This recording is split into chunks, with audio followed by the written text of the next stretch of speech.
The thing I'm about to suggest to you might sound boring and pointless to the point of pain, but it reveals some magic stuff, and you just have to trust the process. What I'm talking about is drawing the same thing 20 times.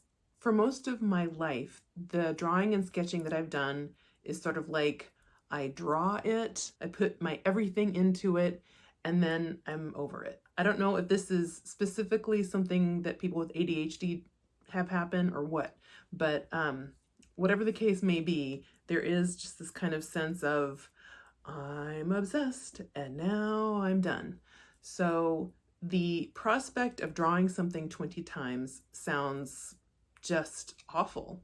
So when I was in Kimberly Trowbridge's painting atelier, the fact that she would describe returning to a motif over and over again, and she described it as devotion to the image or devotion to the motif. Just the word devotion, I just find that really inspiring. And so in theory, I could really get on board with that. You know, it's the return to the same image, to explore it, to research it, to understand it from the inside out. And it just sounded really cool to me, but I was concerned I wouldn't be able to do it. And she gave us an assignment to do some studies of some famous paintings, and we could choose which one we wanted to do. And here is the one that I chose. There was this phrase that was getting bounced around in the program, and some people would say, you know, we're finding the gesture. And oh my gosh, I'm like, what does that mean? Find the gesture? I decided to get to the bottom of it, and I thought I would do it with this study that we had to do. So I actually called my classmate, and I just wanted to know, like, what do you mean find the gesture? Like, how are you finding the gesture? What does that mean? How are you doing it? What's the deal? And I'm not quite sure how he worded it, but he said something along the lines of, you just got to do it over and over and over again, and you're looking for, I don't know if he said this or if I just figured it out or whatever, but you're looking for the main ideas in the movement. You're looking like, how does the image move? Gesture drawing is about finding the main essence of an image through bold shapes, or it's definitely not about details, but it's just a sense of like, what are the main directions happening, the main angles, and just kind of getting an overall sense of a thing. So finding the gesture, I guess, would mean if you go back to something over and over and over again and have devotion to it, you will find something new every time. And so I decided that I would do that with the studies, and I did wind up study after study after study, and I was trying to find the gesture. I'm going through this whole process, and each time I think I did at least 20 studies of this, but I was trying to find these, like, where the main energy was in this piece. You know, like, what did I find especially interesting?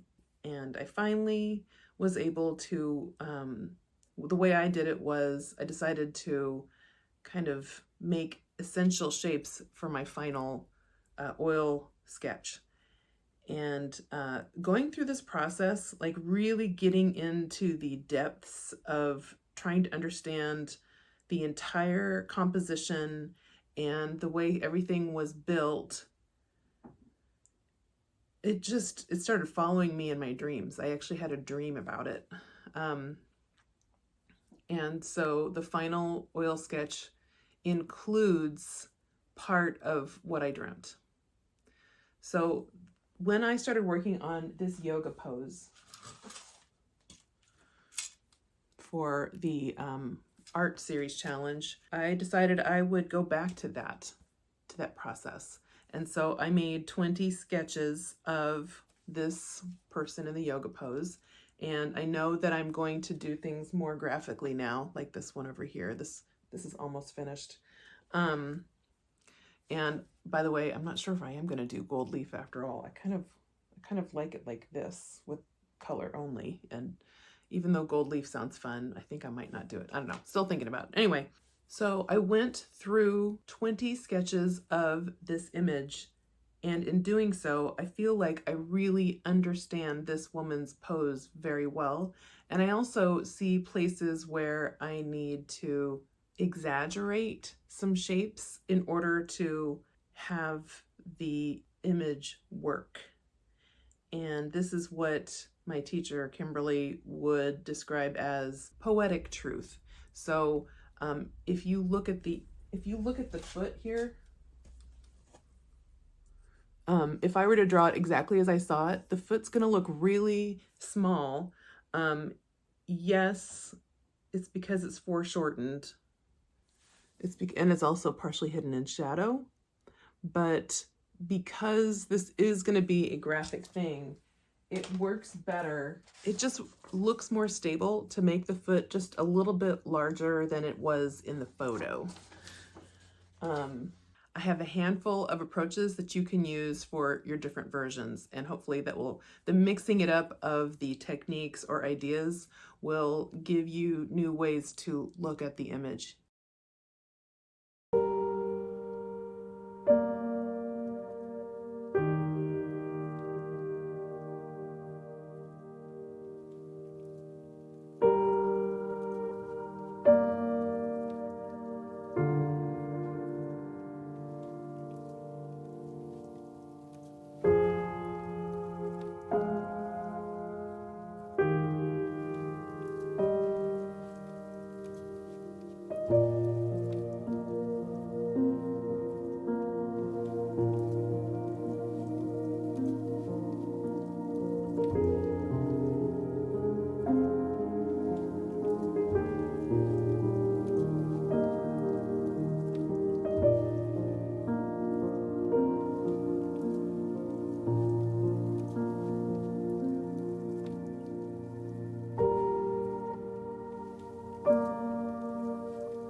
So I hope that you will give it a try and let me know how it goes. If you have any questions, just ask in the comments. I'll chat back with you. And if you've ever done this before, let me know also. I'd love to know if you have any other tips for people, or if you have any suggestions for other ways that we can try this different version drawing thing. All right, thanks so much and see you soon.